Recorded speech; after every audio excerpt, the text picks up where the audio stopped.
Hello friend, स्वागत है आपका नॉलेज वर्ल्ड यूट्यूब चैनल पर। आज हम लोग साइंस का सेट नंबर 33 को करेंगे, जिसमें कि आज हम सारा क्वेश्चन जो है पीरियोडिक टेबल से लाए हैं। पीरियोडिक टेबल के जो है कुछ महत्वपूर्ण प्रश्न है, उस सारा प्रश्न को आज हम करेंगे, जो कि बार बार एग्जाम में पूछे जाते हैं। ठीक है, तथा जो भी दोस्त जो हैं चैनल पर नए हैं वो चैनल को सब्सक्राइब कर लें, तथा जो भी पिछला वीडियो नहीं देखे हैं वो चैनल के प्लेलिस्ट में जाकर के पिछला वीडियो को देख लें। चलिए आज के पहला प्रश्न को स्टार्ट करते हैं। देखिए, पहला प्रश्न है कि जब तत्वों के परमाणु भारों के बढ़ते क्रम में व्यवस्थित किया जाता है तो बीच वाले तत्व का परमाणु भार अन्य दो तत्वों के परमाणु भार का लगभग औसत होता है। इस नियम को क्या जाना जाता है? देखिए, ये जो है त्रिक नियम है। ठीक, ये कौन सा नियम है? तो ये है त्रिक नियम है। तो त्रिक नियम किसने दिया था? तो डोबेरेनर ने दिया था। तो त्रिक नियम किसने दिया था? तो डोबेरेनर ने। ये कब दिया था त्रिक नियम? तो ये दिया था 1829 ईस्वी में। ठीक, तो इसका उत्तर हो जाएगा ऑप्शन नंबर डी, डोबेरेनर का त्रिक नियम। ठीक, चलिए अगला प्रश्न है कि निम्नलिखित में से कौन सा डोबेरेनर त्रिक का तीसरा सदस्य है जिसमें कि लिथियम और सोडियम भी शामिल है? देखिए, डोबेरेनर जो है त्रिक जो बनाया था उसमें टोटल इसे 3 त्रिक दिया था। ठीक ना, पहला त्रिक में देखिए लिथियम था, सोडियम था और पोटेशियम था। ठीक, और दूसरा त्रिक में जो है कैल्शियम था, स्ट्रोंशियम था और बेरियम था। और तीसरा त्रिक में क्लोरीन, ब्रोमीन एवं आयोडीन था। ये टोटल 3 ही त्रिक दिए थे। किसने? तो डोबेरिनर साहब ने। ठीक, अब चलिए क्वेश्चन क्या कह रहा है कि कौन सा डोबेरिनर त्रिक का तीसरा सदस्य है जिसमें लिथियम और सोडियम भी शामिल है? देखिए, लिथियम और सोडियम किसमें शामिल है? यानी पहला त्रिक में। और इसमें कौन सा तीसरा तत्व है इसका? तो पोटेशियम है, जो कि यहाँ क्वेश्चन के ऑप्शन नंबर ए में दिया हुआ है इसका। देखिए अगला प्रश्न है कि डोबेरिनर के उत्प्रेरक के रूप में डैश का पहला अवलोकन किया था। ठीक है, डोबेरिनर जो है उत्प्रेरक रूप में सबसे पहले जो है ये प्लेटिनम का अवलोकन किया था। ठीक ना, और प्लेटिनम को ही क्या कहा जाता है? तो प्लेटिनम को ही कहा जाता है एडम उत्प्रेरक। एडम उत्प्रेरक पूछेगा आपसे, किसे कहा जाता है? तो एडम उत्प्रेरक प्लेटिनम को कहीं कहा जाता है। ठीक ना, तो इसका उत्तर हो जाएगा ऑप्शन नंबर सी, प्लेटिनम। देखिए अगला प्रश्न है कि जब मेंडलीफ ने अपना काम शुरू किया था तो तब कितने तत्व ज्ञात थे? देखिए, जब जो है न्यूलैंड ने काम शुरू किया था, न्यूलैंड जब काम शुरू किया था इस टाइम था 56 तत्व। न्यूलैंड के बाद काम चालू किया था मेंडलीफ ने, तो मेंडलीफ ने चालू किया था जब, तो उस टाइम तत्व टोटल था 63। और जब मोसले बनाया था आधुनिक आवर्त सारणी, तो मोसले तो उस टाइम टोटल 114 तत्व था। ठीक ना, तो यहाँ हमसे पूछा क्या है कि मेंडलीफ ने अपने काम शुरू किया था उस टाइम आवर्त सारणी में कितना तत्व था, कितना तत्व पता था? तो टोटल 63 तत्व था, जो कि ऑप्शन नंबर डी में दिया हुआ है। चलिए अगला प्रश्न है कि मूल तत्वों की आवर्त सारणी बनाने वाले पहले वैज्ञानिक कौन थे? देखिए, मूल तत्वों ये मूलतः जो है तत्वों की आवर्त सारणी बनाने वाले पहले वैज्ञानिक कौन थे? देखिए, अगर पूछेगा कि आवर्त सारणी बनाने वाले पहले वैज्ञानिक कौन थे, तो ये हम मारेंगे मेंडलीफ। अगर पूछेगा कि आधुनिक आवर्त सारणी किसने बनाया था, तो उसमें मारेगा मोसले। ठीक है, यहाँ हमसे पूछा क्या है कि मूल तत्वों की आवर्त सारणी बनाने वाले पहले वैज्ञानिक कौन थे? तो ये हो जाएगा मेंडलीफ, जो कि ऑप्शन नंबर सी में दिया हुआ है। चलिए अगला प्रश्न है कि निम्नलिखित में से कौन सा तत्व जो है मेंडलीफ के आवर्त सारणी में एक निश्चित स्थान नहीं पाया था? ठीक ना, एक निश्चित स्थान जो है ये हाइड्रोजन नहीं पाया था। ठीक ना, क्योंकि जो मेंडलीफ जो थे ये परमाणु द्रव्यमान के एटॉमिक वेट के आधार पर, ये एटॉमिक वेट के आधार पर जो है तत्वों को सजा रहे थे। तो यहाँ जो हाइड्रोजन है, जो हाइड्रोजन इसके 3 समस्थानिक होता है और तीनों का जो है अलग अलग एटॉमिक वेट होता है। इसी कारण से जो है ये हाइड्रोजन को जो है नहीं सजा पाए थे। ठीक ना, इसी कारण से इसे हाइड्रोजन को ये आवारा तत्व कहे थे। इसे क्या कहे थे? तो आवारा तत्व कहे थे। ठीक ना, तो इसका उत्तर क्या हो जाएगा? हाइड्रोजन की मेंडलीफ जो है तत्व मेंडलीफ ने आवर्त सारणी में एक निश्चित स्थान नहीं, तो हाइड्रोजन को एक निश्चित स्थान नहीं दे पाया था, जो कि ऑप्शन नंबर डी में दिया हुआ है। चलिए अगला प्रश्न है कि मेंडलीफ की आवर्त सारणी में निम्नलिखित समूहों में से किस तत्व समूह के बाद में जो तालिका में जगह मिली थी? देखिए, मेंडलीफ का आवर्त सारणी में जो है उसे जो है ईका बोरोन था कहा गया था, और उसे जो है मोसले का आवर्त सारणी में स्कैंडियम कहा गया। ठीक ना, जिसे जो है मेंडलीफ का आवर्त सारणी में ईका एल्युमिनियम कहा गया, उसे गैलियम के जगह पर रखा गया, मतलब आधुनिक आवर्त सारणी में। और इका सिलिकॉन जिसे कहा गया उसे जर्मेनियम के जगह पर रखा गया। देखिए कौन कौन सा तत्व था, तो स्कैंडियम हो गया, गैलियम हो गया और जर्मेनियम हो गया। इसको जो है नया स्थान मिला, मतलब तालिका में जो है ना जगह मिली थी, तो नया समूह मतलब दूसरे के बदले मिला था, ठीक ना। ये तो किस ऑप्शन में दिया हुआ है, स्कैंडियम, गैलियम और जर्मेनियम, ठीक ना। स्कैंडियम, गैलियम और जर्मेनियम, जो कि ऑप्शन नंबर बी में दिया हुआ है। चलिए अगला प्रश्न है, अगला प्रश्न है कि निम्नलिखित में से कौन सा तत्व मेंडलीफ के आवर्त सारणी में ई का एल्युमिनियम की जगह लिया था। मेंडलीफ का आवर्त सारणी में देखिए यहाँ पर कौन सा ई का एल्युमिनियम का जगह लिया था, तो ये लिया था गैलियम। तो गैलियम देखिए किस ऑप्शन में है, तो गैलियम ऑप्शन नंबर बी में दिया हुआ है, ठीक ना। अगर हमसे पूछेगा कि ई का बोरोन का जगह किसने लिया था, तो यहाँ हो जाएगा आपको स्कैंडियम। अगर पूछेगा ई का सिलिकॉन का जगह किसने लिया था, तो यहाँ हो जाएगा जर्मेनियम, ठीक है। चलिए अगला प्रश्न है कि आधुनिक आवर्त सारणी तालिका में कितने समूह और कितने आवर्त हैं। जो आधुनिक आवर्त सारणी है, आधुनिक आवर्त सारणी, इसमें जो है टोटल वर्ग की संख्या कितना है। इसमें टोटल वर्ग या समूह कह सकते हैं हम, वर्ग या समूह कहेंगे, इसकी संख्या 18 है। और टोटल जो है आवर्त की संख्या,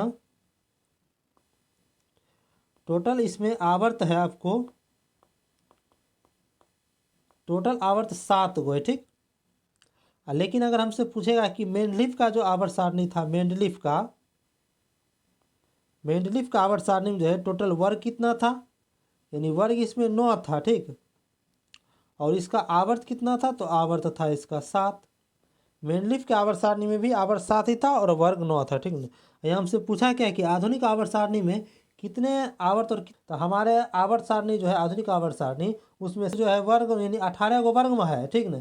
और 7 गो जो है आवर्त है। तो देखिए 18 वर्ग और 7 आवर्त नहीं दिया हुआ, इसी को 18 कर लीजिए। 18 वर्ग और 7 आवर्त, 18 वर्ग को ही समूह कहा जाता है, ठीक ना। इसका उत्तर हो जाएगा ऑप्शन नंबर सी। चलिए अगला प्रश्न है कि यदि किसी तत्व का इलेक्ट्रॉनिक विन्यास अगर 282 है तो यह आधुनिक आवर्त सारणी के किस आवर्त से संबंधित है। देखिए जब हमें किसी भी तत्व का इलेक्ट्रॉनिक विन्यास दिया रहेगा तो उसका जो है आवर्त और वर्ग को हम कैसे निकालते, देखिए जैसे इसी में देख लीजिए, इसका जो इलेक्ट्रॉनिक विन्यास कितना दिया हुआ है, 2, 8 और 2 दिया हुआ है, ठीक ना। देखिए इसमें आवर्त निकालना होगा तो जितना होगा इसका कक्षा उतना ही आवर्त होगा, तो 1, 2 और 3 यानी 3 आवर्त हो गया। अगर कक्षा भी पूछेगा तो कक्षा भी 3 ही हो जाएगा। अगर पूछेगा इसमें कि किस वर्ग में है, तो ये 2 लिखा हुआ है, तो यहाँ दूसरा जो बाह्यतम कक्षा में होता है यानी संयोजी इलेक्ट्रॉन जो होता है वही जो है उसके वर्ग को बताता है, ये दूसरा वर्ग में हो जाएगा। लेकिन हमसे यहाँ क्या पूछा है, आधुनिक सारणी में किस आवर्त में है, तो ये आवर्त है तीसरा आवर्त में, जो कि ऑप्शन नंबर सी में दिया हुआ है। चलिए अगला प्रश्न है कि एक तत्व का इलेक्ट्रॉनिक विन्यास अगर 282 है तो ये आधुनिक आवर्त में किस आवर्त में है, ये भी तीसरे आवर्त, यानी क्या कराए, एक तत्व का इलेक्ट्रॉनिक विन्यास 282 है तो यह आधुनिक आवर्त सारणी में डैश समूह है, यानी कि इसका वर्ग पूछा है। वर्ग क्या हो जाएगा, यानी इसके संयोजी इलेक्ट्रॉन में कितना है, 2 है, ये क्या हो जाएगा, दूसरे वर्ग में हो जाएगा, जो कि ऑप्शन नंबर डी में दिया हुआ है, ठीक। चलिए अगला प्रश्न है कि आधुनिक आवर्त सारणी में इलेक्ट्रॉनिक विन्यास अगर 281 वाले तत्व को कहाँ रखा गया है, तत्व को किस समूह में रखा गया और किस वर्ग में। देखिए इसमें जो ये जो है तीसरा आवर्त में हो जाएगा, ठीक, तीसरा आवर्त में। और वर्ग कौन हो जाएगा, तो वर्ग इसका हो जाएगा पहला वर्ग। अब देखिए ऑप्शन देखते हैं, तो आवर्त तो तीसरा नहीं दिया, लेकिन यह समूह पहला दिया, जो कि ऑप्शन नंबर डी में दिया हुआ है कि ये तीसरा नहीं पहला वर्ग में रखा जाता है, जिसे हम समूह भी कहते हैं, ठीक है। चलिए अगला प्रश्न है कि इलेक्ट्रॉनिक विन्यास 288 वाला तत्व आधुनिक आवर्त सारणी में डैश समूह में रखा गया। देखिए यहाँ 8 है, 8 है तो ये किस में रखा गया, तो ये रखा गया है एथ ए में, ठीक ना, ये एथ ए में, जिसे कि हम 18वां वर्ग भी कहते हैं, जो कि ऑप्शन नंबर सी में दिया हुआ है। चलिए अगला प्रश्न है कि उस 3 तत्वों का नामित करें जिसके सबसे बाहरी सेलों में केवल एक इलेक्ट्रॉन होता है। देखिए एक इलेक्ट्रॉन किसके बाहरी सेल में होता है, जितना भी फर्स्ट ए का है, जितना भी जो है फर्स्ट ए का तत्व जितना है सभी के बाह्यतम कक्षा में एक इलेक्ट्रॉन होता है। अगर पूछेगा सेकेंड ए है, अगर सेकेंड ए जितना है सभी के बाह्यतम कक्षा में 2 इलेक्ट्रॉन होता है। अगर एथ ए है यानी सेवन्थ ए है तो उसके प्रत्येक सभी के बाह्यतम कक्षा में टोटल 7 इलेक्ट्रॉन होता है। अगर 8 ए यानी कि 18वां वर्ग है, ये यानी 18वां वर्ग, और ये 17वां वर्ग हो गया, ये हो गया दूसरा वर्ग, ये हो गया पहला वर्ग। ठीक है, तो इसमें जो है कितना होता है पायतम कक्षा में 8 इलेक्ट्रॉन होता है। ठीक ना, यहाँ हमसे क्या पूछा है कि उन 3 तत्वों का नामित करें जिसके बाहरी सेलों में केवल एक इलेक्ट्रॉन है, यानी केवल एक इलेक्ट्रॉन, इसका मतलब कि वो जो है किस वर्ग में है, तो ये पहला वर्ग में है। ठीक है, तो देखिए पहला वर्ग में कौन कौन सा होता है, देखिए पहला वर्ग में होता है हीलियम, हाइड्रोजन होता है, सॉरी हाइड्रोजन, हली न करो रब से फरियाद। ठीक ना, इसमें कौन कौन सा तत्व हो गया, हाइड्रोजन हो गया, लिथियम हो गया, सोडियम हो गया, क्रोमियम हो गया, रुबिडियम हो गया, CS हो गया और फ्रांसियम हो गया। ठीक है ना, इसमें हमसे सबसे बाहरी सेलों में केवल एक इलेक्ट्रॉन होता है। इसमें कौन है, देखिए मैग्नीशियम, कैल्शियम और बेरियम। देखिए मैग्नीशियम, कैल्शियम, बेरियम नहीं है ये, लिथियम, सोडियम, पोटेशियम। देखिए लिथियम, सोडियम और पोटेशियम, ये क्या नहीं, यहाँ पोटेशियम होगा, सिर्फ लिथियम, सोडियम और पोटेशियम होगा। ठीक ना, जो कि ऑप्शन नंबर बी में दिया हुआ है, इसका सही तो हो जाएगा ऑप्शन नंबर बी। चलिए अगला प्रश्न है कि एक तत्व का इलेक्ट्रॉनिक विन्यास अगर 2 8 1 है तो इसे डैश में शामिल किया जा सकता है। देखिए इसे जो है आप जितना इसमें कक्षा रहेगा उतना आवर्त हो जाएगा, इसका आवर्त क्या हो जाएगा, इसका आवर्त हो जाएगा आपको तीसरा। अगर आपसे वर्ग पूछेगा तो यानी संयोजी इलेक्ट्रॉन जो होता है वही वर्ग को बताता है। ये पहला वर्ग में यानी फर्स्ट ए में है, जिसे कि हम पहला वर्ग कहते हैं, तो ये पहला वर्ग में हो गया। देखिए क्या कह रहा है ऑप्शन में, क्या है तृतीय आवर्त के समूह एवं 17वां वर्ग, नहीं ये तृतीय आवर्त तो जरूर है लेकिन ये पहला समूह का है। ठीक ना, जो कि ऑप्शन नंबर सी में दिया हुआ है। चलिए अगला प्रश्न है कि डैश की सतत वृद्धि के कारण किसी समूह में परमाणु त्रिज्या में वृद्धि होती है। ठीक ना, देखिए परमाणु त्रिज्या में वृद्धि कैसी होगी, जब इलेक्ट्रॉन का सेल बढ़ेगा तो उसमें परमाणु त्रिज्या में वृद्धि, जैसे कि कोई एक तत्व है, माना कि उसमें मात्र एक कक्षा ही है। ठीक ना, तो इसमें क्या हुआ, इसका परमाणु त्रिज्या मात्र इतना ही हो गया। अगर कक्षा बढ़ गया तो इसका त्रिज्या भी बढ़ते जाएगा और इसका आकार भी बढ़ते जाएगा। यानी कक्षा बढ़त क्या होगा, कक्षा में क्या होता है, प्रत्येक कक्षा में इलेक्ट्रॉन रहता है, क्या हुआ, इलेक्ट्रॉन का सेल की संख्या बढ़ गया, तो क्या हो गया, इसका सही उत्तर हो जाएगा ऑप्शन नंबर सी, इलेक्ट्रॉन की सेल की संख्या बढ़ जाता है। चलिए अगला प्रश्न है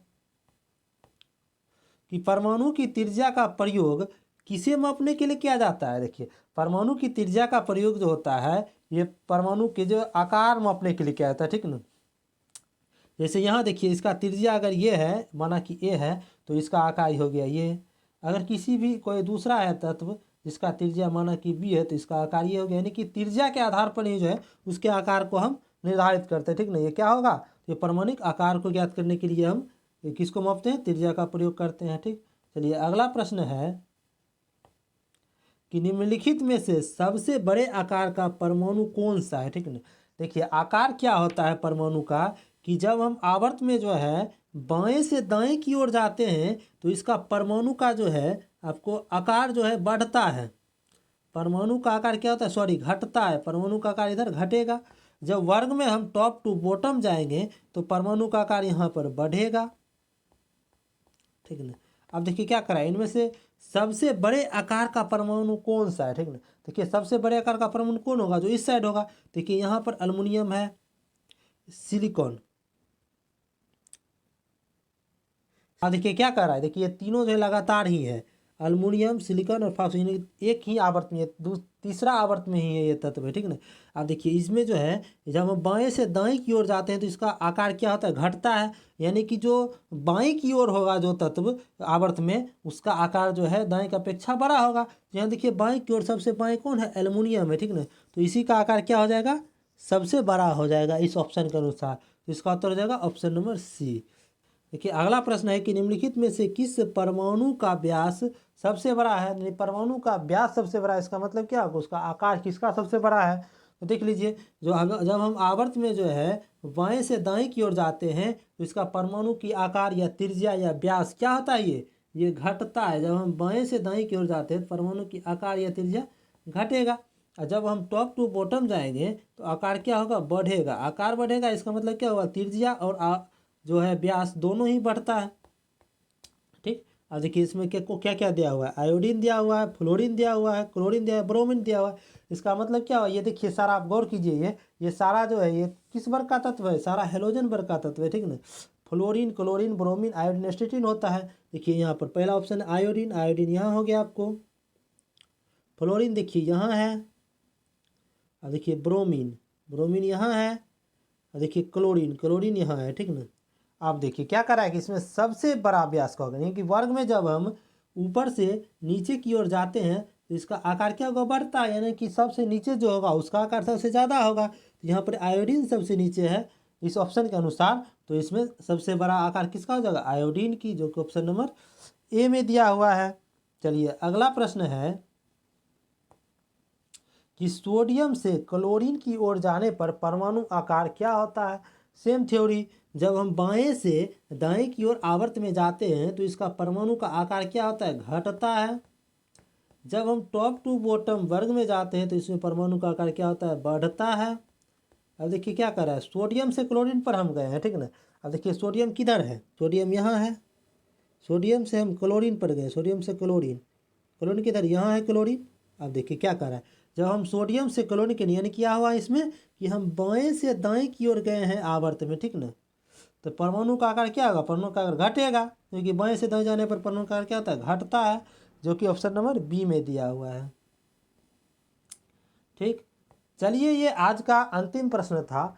जो भी दोस्त चैनल पर नए हैं वो चैनल को सब्सक्राइब कर लें, तथा जो भी पिछला वीडियो नहीं देखे हैं वो चैनल के प्लेलिस्ट में जाकर के सारा पिछला वीडियो को देख लें, तथा इसका PDF हमारे टेलीग्राम चैनल पर अपलोड कर दिया गया है, और टेलीग्राम चैनल का लिंक इस वीडियो के डिस्क्रिप्शन में दे दिया गया है। ठीक है, चलिए अंत तक बने रहने के लिए धन्यवाद।